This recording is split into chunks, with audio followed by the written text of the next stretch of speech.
da morte, liberta do juízo, liberta da opressão, liberta dos vícios, liberta da problemática, liberta da infidelidade, liberta da droga, liberta de tudo que você imaginar e daquilo que você nem imagina, liberta de nós mesmos. Evangelho de João capítulo 8, versículo 32, ele fala sobre isso.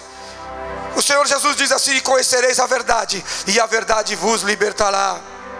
Por isso nós costumamos dizer, verdade tem que ser dita, doa quem doer. Não, a verdade não dói, a verdade liberta. A verdade não dói, a verdade cura. A verdade não dói, a verdade restaura.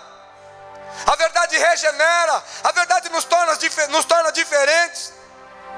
A verdade nos torna pessoas melhores. Aleluia. Nós queremos nos referir nesta noite a uma verdade que, além de libertar, uma verdade que nos santifica. E é importante santificação, querido, sabe por quê? A Bíblia diz que sem a santificação ninguém verá a Deus. Evangelho de João capítulo 17, versículo 17, o Senhor Jesus fazendo a sua oração sacerdotal, quando ele ora pelos discípulos, ele diz assim: Pai, santifica-os na verdade, a tua palavra é a verdade. Por que eu preciso de santificação, pastor? Deixa eu repetir para você. Você precisa de santificação, porque senão você não pode ver a Deus. É dessa verdade que nós queremos falar nesta noite. Nos referimos a uma verdade, em terceiro lugar, a uma verdade que nos leva ao Pai. Jesus diz em João 14, versículo 6, ele diz assim: eu sou o caminho, a verdade e a vida. Ninguém vem ao Pai a não ser por mim. Segue a linha de raciocínio, querido, que está aqui nesta noite.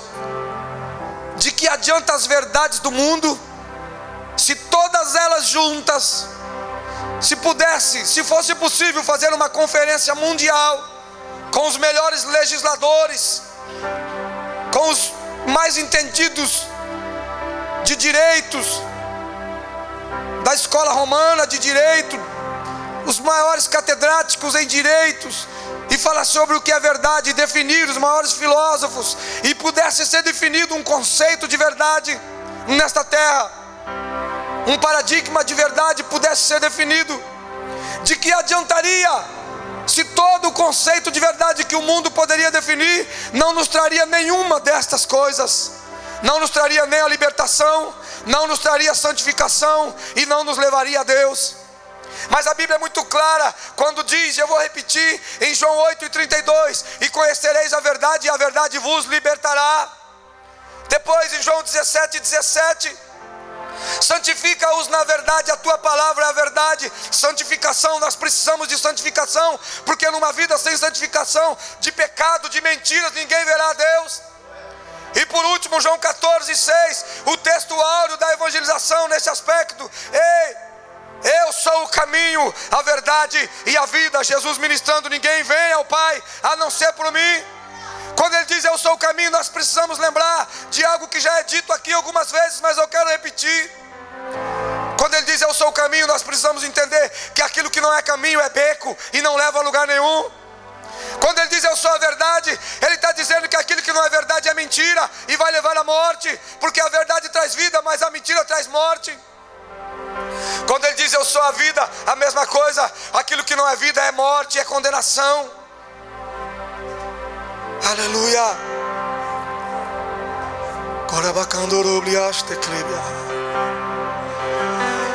Há um ambiente de restauração nesta noite. Eu posso ver o Espírito Santo trabalhando em vidas.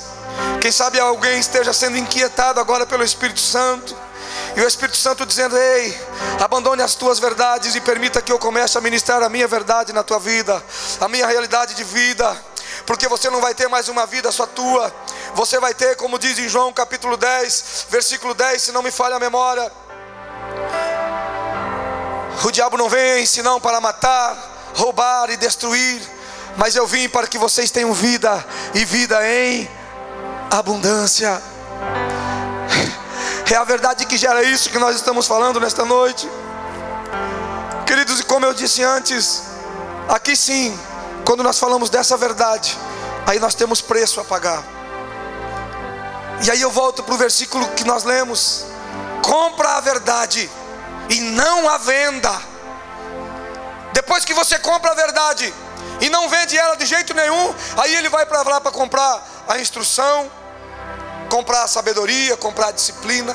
Mas primeiro a verdade. Sem a verdade nada vai adiantar.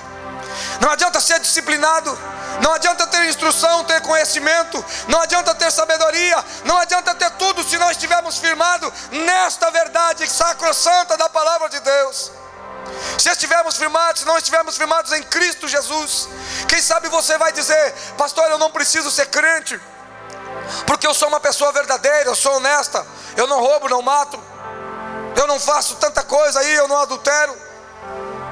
Não, querido, tudo isso é muito bom, e tudo isso pode te garantir uma vida sossegada, tranquila, e uma vida com moral, uma vida com um bom status junto à sociedade, porque Deus não fica devendo nada para ninguém. Se você tem bons princípios, Deus vai te abençoar dentro dos bons princípios, mas isso não vai garantir a salvação eterna da tua alma.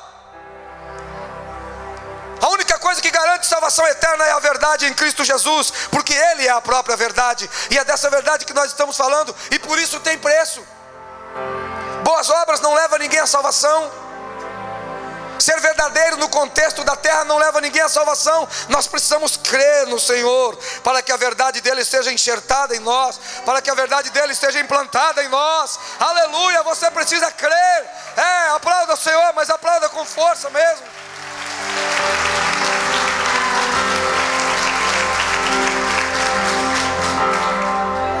Queridos, para desfrutarmos desses poderes que o Senhor nos dá, o poder da libertação, o poder da santificação e o poder de ser encaminhado até Deus, para desfrutarmos desses benefícios tão abençoados da verdade e muitos outros benefícios que virão com esses, é preciso pagar alguns preços.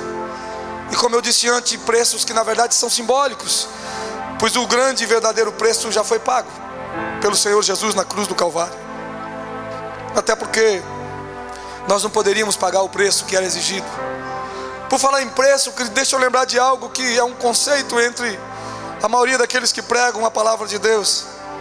Nós precisamos distinguir a diferença entre preço e valor. A gente costuma ouvir sobre preço, sobre valor. O conceito que nós temos à luz da Bíblia, na questão prática, é que aquilo que tem preço é porque não tem valor. E aí você vai entender onde que eu vou chegar. O verdadeiro preço já foi pago. Havia um preço pelas nossas vidas. O inimigo estabeleceu um preço que a justiça de Deus precisava cumprir. E o diabo, não entendendo o valor que nós tínhamos, colocou preço na minha vida, na tua vida. E Jesus, não se importando com o preço, mas sabendo o valor que você tem para Ele, Ele veio e pagou o preço e você foi comprado. Essa é a diferença, queridos. Então, o preço que nós vamos pagar é simbólico, porque na verdade nós estamos nos estabelecendo valores nas nossas vidas. A gente usa a palavra preço aqui só para que haja um entendimento das atividades, das atitudes que nós precisamos ter, do comportamento que nós precisamos ter no Senhor. Mas não é preço, são valores a serem adquiridos. Aleluia. Nós vamos pôr brevemente apenas três valores, 3 princípios, 3 preços a serem pagos na compra da verdade. E aí você, quem sabe, você nunca tinha ouvido alguém falar em comprar a verdade, porque se a gente for voltar aqui, a gente vai lembrar que a compra da verdade no nosso mundo é uma tristeza. A compra da verdade é a corrupção. Quem tem mais dinheiro compra a justiça, compra o advogado, compra o juiz, compra a testemunha. Mas à luz da Bíblia, quando ele diz compra a verdade, ele está falando de algo que não pode ser comprado pelo mundo, não pode ser comprado do mundo. E o primeiro requisito, o primeiro preço para ser pago pela verdade, anote no teu coração, querido, preste muita atenção nisso, porque isso vai mudar a tua vida com certeza. Para desfrutarmos de todos os benefícios que a verdade do Senhor nos traz, o primeiro preço a ser pago é o preço da humildade. O preço da humildade, pois é aos humildes que Deus dá a luz. Se não estamos prontos para comprar a verdade pelo preço da nossa própria humilhação, não iremos recebê-la. Daí aqui começa a ficar mais estreito o assunto. Nós queremos uma vida de verdade perante o Senhor, porque nós queremos desfrutar de tudo que Deus tem. Nós queremos os benefícios da salvação e da verdade de Deus para as nossas famílias. Amém? Nós queremos ser abençoados. Nós queremos estar assentados com Cristo nas regiões celestiais. Nós queremos ser abençoados com todas as bênçãos celestiais em Cristo Jesus. Nós queremos desfrutar da vida eterna. Nós queremos todas as promessas de Deus para a nossa vida. E isso é muito bom. Mas se não estivermos dispostos a começar pagando o valor, pagando o preço, adquirindo ele a troco da humildade, e na maioria das vezes nós não estamos prontos para isso. Nós não queremos abrir mão do nosso orgulho, dos nossos conceitos. Nós não queremos passar por situações que aparentemente nos diminuem. Nós não queremos engolir desaforo. Nós não queremos levar desaforo para casa. Não é assim a frase que o mundo usa? Nós não usamos, amém? Mas no mundo eles dizem assim: eu não levo desaforo para casa. Ah, não. Alguns às vezes falam: eu sou crente, mas o meu braço não é. Eu sou crente, mas eu não sou bobo. Eu não vou ser humilhado por um imundo aí, por um pecador. Meu Deus. Deixa eu te dizer algo, querido. Jesus humilhou-se. Há um texto que diz que, sendo igual a Deus, ele não teve por usurpação ser igual a Deus. Antes deixou toda a condição de Deus. A si mesmo esvaziou-se e desceu, achando-se em forma de homem, como homem. Humilhou-se a si mesmo, descendo até a morte, e morte de cruz. Quem sabe você foi humilhado nesta semana. Se foi por causa da palavra de Deus, glorifique o nome do Senhor. Quem sabe você foi desaforado, teve que engolir sapo. Se foi por amor ao Senhor, se foi por uma vida pautada no ensinamento da palavra de Deus, glorifique ao Senhor. Porque Paulo escreve aos Filipenses, no capítulo 1, versículo 19, dizendo assim: porque foi nos dado não somente o crer nele, mas também o padecer por ele. É um presente. Quando você sofre humilhação, quando você padece por ele, é um presente de Deus para a tua vida. Foi concedido, é dom de Deus padecer por ele. E às vezes nós não queremos. Esse é o primeiro valor, o primeiro preço, o primeiro comportamento para se obter a verdade, para se comprar a verdade, para que a verdade esteja impregnada em nós, para que a nossa vida esteja pautada na verdade, para que sejamos transformadores de vidas, para que possamos determinar o fluxo e não acompanhar o fluxo, para que sejamos governadores das nossas vidas, da vida que Deus nos deu. O problema é que às vezes nós não queremos pagar o preço. Pastor, onde é que está escrito na Bíblia que nós temos que ter humildade? Queridos, está escrito em tantos lugares. Eu vou deixar só um versículo, você anota, depois você lê. Efésios capítulo 4, versículo 2. Vem uma orientação dizendo assim: com toda a humildade que é própria daqueles que foram chamados para a vocação de Deus. Com toda a humildade, ou seja, sem humildade não tem verdade. E o que eu aplico aqui nesta noite para a tua vida? Quem sabe você fica incomodado comigo, mas não tem problema. Melhor você ficar incomodado comigo do que Deus ficar incomodado comigo por eu não falar o que eu tenho que falar à luz da Bíblia. Sabe qual é o impacto que eu ministro aqui a respeito da humildade e verdade? É que sem humildade não tem verdade. Então, se eu não posso ser humilde, se eu não tenho coragem de me humilhar debaixo das potentes mãos de Deus, para que ao seu tempo Ele me exalte, se eu não tenho coragem de aguentar humilhação por aí, se eu não tenho coragem de engolir sapo, se eu não sou humilde, se eu não estou pronto para aprender, se eu acho que eu estou sempre pronto para ensinar, eu é que tenho instrução para tudo, eu é que tenho receita para tudo, eu é que sei tudo, ninguém me ensina, eu que ensino. Isso é o contrário de humildade, porque a palavra humildade deriva da palavra humus, mais dade, a junção das duas palavras. Humus, que significa literalmente terra fértil, capacidade de produzir, capacidade de receber. Humus, aquela terra que é do tipo minhocário mesmo, que é feita para fertilidade. Humildade Transliterando para nós, humildade significa capacidade de aprender sempre.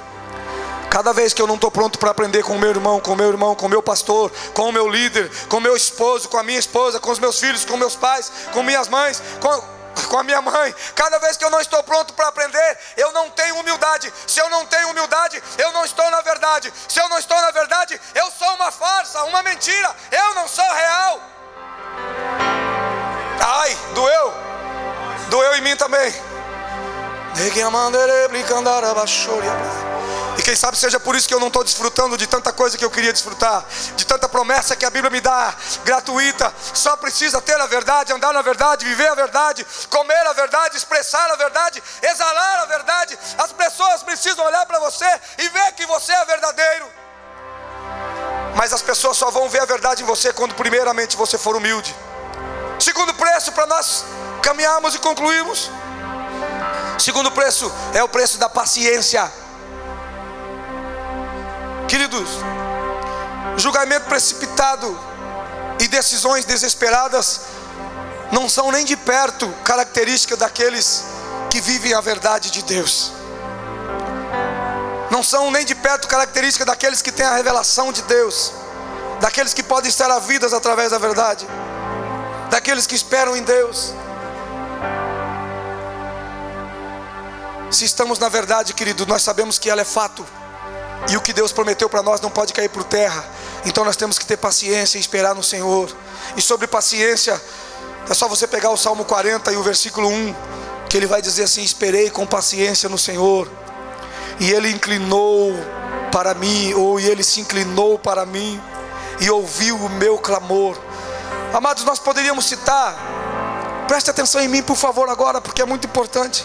Nós poderíamos citar muitos textos do Novo Testamento que falam de paciência, e você sabe que tem muitos, mas eu quero citar esse do salmista, porque assim, quantos aqui que tem o sonho de ver Deus inclinado para você, para te ouvir? Quando um filho vai falar com o pai, tudo que ele quer é que o pai se incline para ele, para ouvi-lo, para atender o clamor dele, para atender a petição dele. Você e eu como filhos, o maior desejo da nossa alma é que o Pai Celestial possa se inclinar para nós e ouvir o nosso clamor e atender o nosso clamor. Mas fica muito claro que sem paciência o Pai não se inclina. Muitas vezes nós não desfrutamos das bênçãos do Senhor porque nós não temos paciência para esperar nele.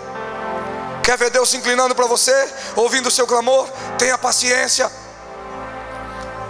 Eu me lembro quando eu era pequeno, que às vezes eu estava querendo alguma coisa demais e começava a chorar e pedir para minha mãe, e ela falava assim: vai sentar num canto, Piá.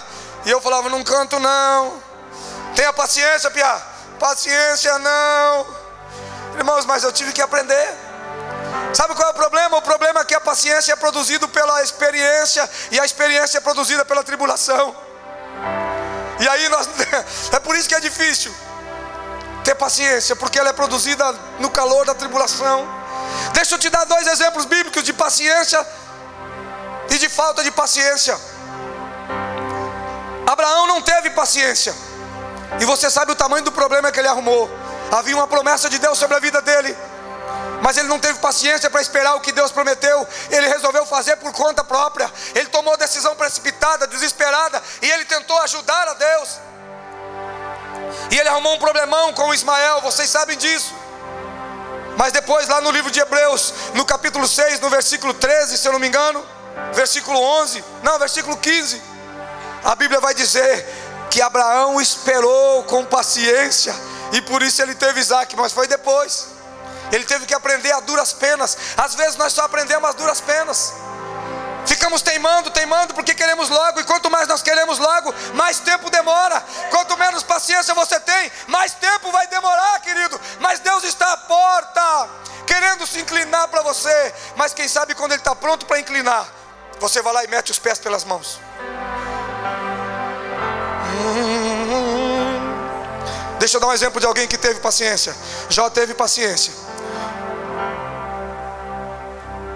E apesar das circunstâncias adversas, Deus virou o seu cativeiro e deu a ele dupla honra. Deu a ele em dobro tudo aquilo que ele tinha. Então veja a diferença de quando se tem paciência e quando não se tem. Abraão não teve paciência, e apesar da promessa de Deus, que é infalível, que ia se cumprir, e se cumpriu mesmo, mas apesar da promessa, ele pagou um preço muito caro. Ele teve problema na família, e o problema existe no Oriente Médio até hoje. Estudiosos da Bíblia sabem disso, por causa da briga de Ismael com Isaac. Apesar da promessa, se não tiver paciência, vai sofrer. Agora, se tiver paciência, apesar das circunstâncias, Deus vai dar dupla honra, vai restituir dobrado tudo aquilo que você perdeu. Em nome de Jesus, eu profetizo nesta noite que nós vamos aprender a ter paciência para sermos restituídos em dobro por tudo aquilo que nos foi tirado.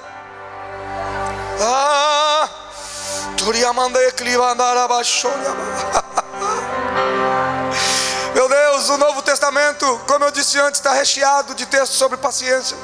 Mas nós vamos seguir para terminar. Por último, escute isso: tendo nós aprendido através da humildade e através da paciência a comprar a verdade com esses dois valores, com essas duas moedas, com essas duas notas, com essas duas cédulas, só depois que nós tivermos esses dois primeiros valores, a humildade e a paciência, nós teremos condições de ter o terceiro valor, o terceiro pré-requisito para termos a verdade. E o terceiro pré-requisito, esse vai incomodar mais. Se você ficou chateado por causa da humildade e da paciência, escute o último. Por isso que tem que ter humildade primeiro e paciência para depois ter o terceiro. O terceiro é a obediência. Deus, obedecer sem questionar é essencial se quisermos conhecer a vontade e os caminhos de Deus para as nossas vidas. Obedecer sem questionar não significa que você não entende as coisas, não significa que você é cego e não está vendo. Não, obedecer sem questionar significa confiar totalmente. Jesus foi obediente. Por que nós não podemos ser obedientes?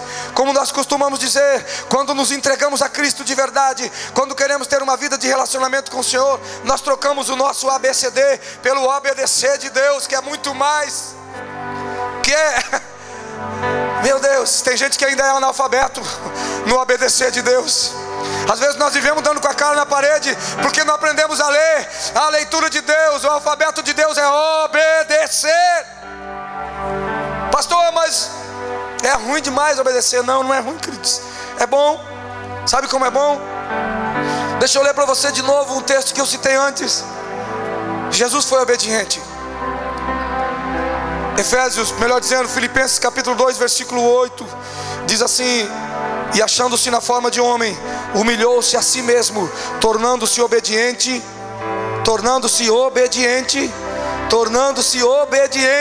até a morte, e morte de cruz. Mas Jesus era Jesus.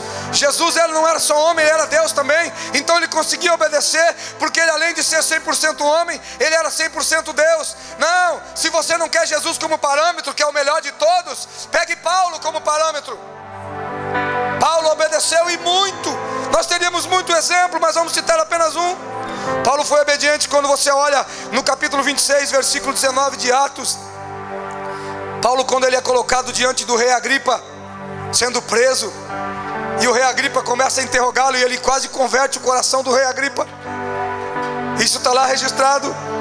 Paulo diz assim, olha a frase de Paulo, que coisa linda para nossas vidas, irmãos. Paulo diz assim: pelo que, ó rei Agripa, eu não fui desobediente à visão celestial.